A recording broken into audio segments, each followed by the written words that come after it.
Another new arrival shoes from Mia. Ito ay napakaganda. Tingnan nyo yan. May isang kulay din ito ha, yung red at saka blue.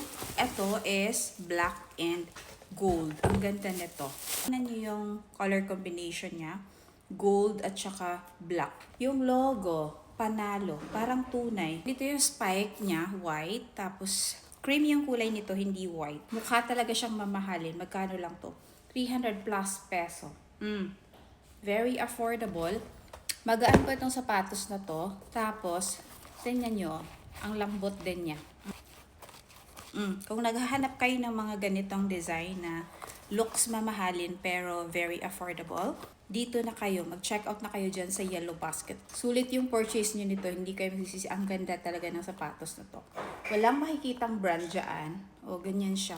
Yun yung mga gusto ko na walang brand para matanong sila na, uy, ang ganda ng shoes niya, saan kaya niya binili? Okay, by the way, mag-upsize kayo ha pag gusto niyo to kasi maliliit pa yung sizes ng Mia shoes. Malambot at saka magaan sa paa.